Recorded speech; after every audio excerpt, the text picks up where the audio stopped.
технологияларды қолдану пәні бойынша дәріс 2-ші. Яғни тақырыбымыз интегралды білім беру технологиясы.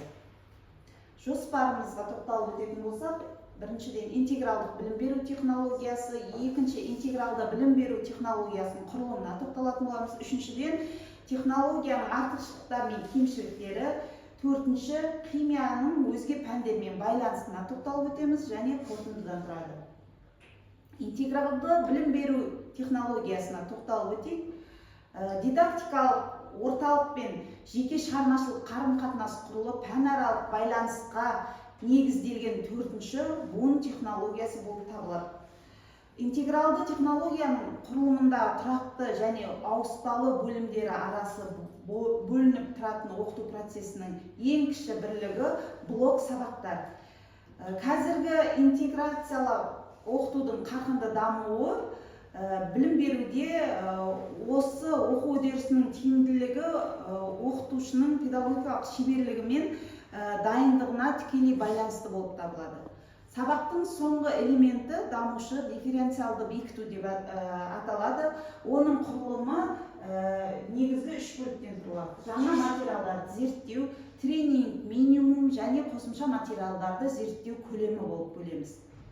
Енді жалпы технологияларды зерттеген ғалымдардың анықтамаларына тоқталатын болсақ, кедр бойынша интеграция түрлері мынандай бөліктерге бөліп көрсетеді. Яғни сементтеу, көршілес ғалымдар арасында көпір салу, іргетас ғылымдарды байланыстыру үрдісі, яғни кейбір ғалымдардың басқаларының объектісін зерттеу әдісін тарату. Бұдан кейін келесі коррелацион деп аталады, белгілі бір жаратылыстану ғылымдарына жалпы абстрактілі материалдық ғылымдардың енуі. Бұл жерде ал келесі біздің жоспарымызда әрқайсысына жекеше тоқталатын боламыз. Келесі анықтама беретін жоқ, өткеннен өтейік. Терентий бойынша интеграция кезеңдері бөліп көрсетеді, яғни бірінші интеграция, корреляция и концепция. Яғни тұжырымдамадан аяқталып тұр. Химияны оқытуда интеграциялап оқыту практика қажеттілігінің негізінде жүзеге асырылатын, осы жүзеге асырылу барысында бірнеше қарама-қайшылықтарға тоқталып өтеміз. Яғни бірінші орта мектептерде оқулықтар мазмұнының интеграциялық талаптарының сақталмауы, әдістемелік нұсқаулықтардың аздығы, әсіресе оның үш тілде кемде кем болуы. Яғни бізде жалпы білім беретін мектептердің ішінде Назарбаев зияткерлік мектебі, физика, математика мамандырылған мектептер сияқты үш тілді мектептеріміз бар. Соларда осындай кемшіліктер, қарама-қайшылықтар орын алып отырады. Сонымен бірге пәндерді кіріктіруде мазмұндық, құрылымдық тетіктерді пайдалануға негізделген қолданбалы бағдарламалардың жеткіліксіздігі. Төртінші, білім орталарында оқу тәрбие үдерісін интеграциялаудың кешенді түрде толығымен жүзеге асуының мүмкін болмай отырғандығына тоқталып отырмыз.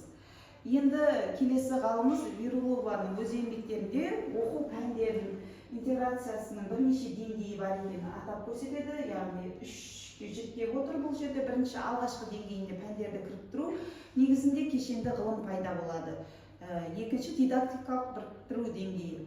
Бұл деңгейде оқу пәндерінің интеграциясы үнемі жүзеге асырылып, өзара бірлесіп әрекет етуші пәндер өз мәртебесін, өз тұжырымдамасы негізінде сақтайды. Үшінші, пәндердің өзара байланысы деңгейі оқушылардың білімін зерттеу, талдау, жүйелеу сияқты негізгі дидактикалық міндеттер арқылы шешіліп отырады.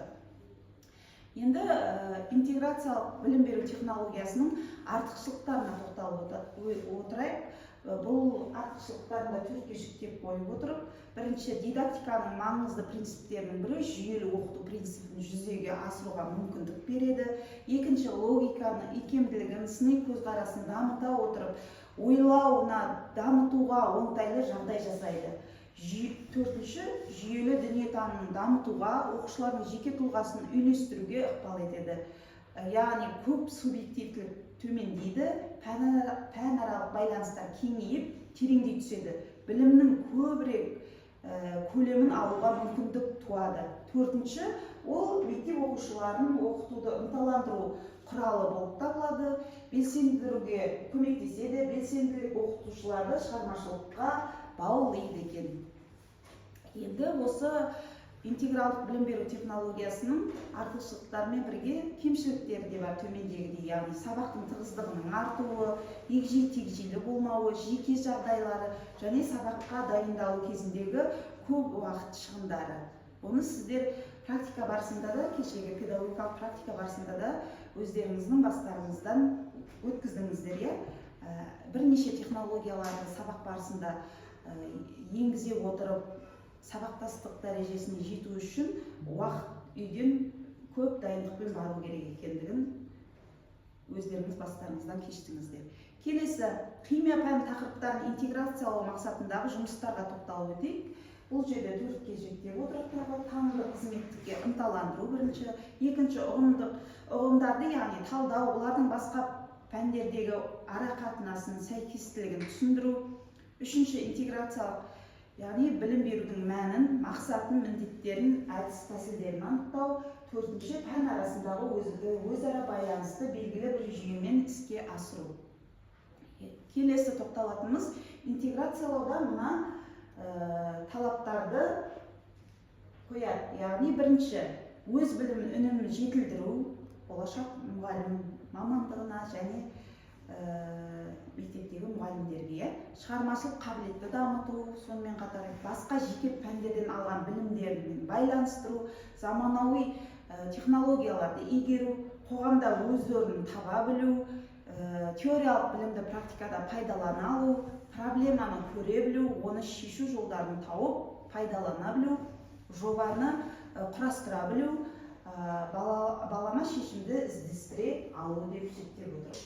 Келесі тоқталатынымыз химия пәнінің өзге пәндермен пәнаралық, яғни интеграциялық білім беру технологиясымен қалай байланысы. Яғни медицинамен бірінші, физикамен, биотехнологиямен, биологиямен, нанотехнологиямен және фармацияда. Фармацияда қандай процестер жүзеге асырылатын мына слайдымызда көрсетіп отыр. Көріп отырсыздар ғой, шай, шырын, су қалай жүретіндігі. Және биологияда ас қорыту жүйесін, тамақтану процесін мысалға келтіріп отырып, бірнеше сатыдан жүретіндігі мына слайдта көрсетіліп тұр. Келесі сабағымызды қорытындылайтын болсақ, білім беру саласындағы интеграциялап оқыту мазмұны, өзгеше қарым-қатынас жеке тұлғаға қажетті білім мен дағдыларды алға тартады. Яғни білім беру жүйесін жаңартуға арналған өзгерістер, өзара қарым-қатынастардың артуы, әлеуметтік өзгерістер, ауа райының өзгеруімен байланысты проблемалар, бүкіл әлемдегі халық санының қарқынды өсуі, шектеулі ресурстарға деген сұраныстың өсуіне байланысты осындай интеграциялық білім беруді химиямен байланыстыруға қажет.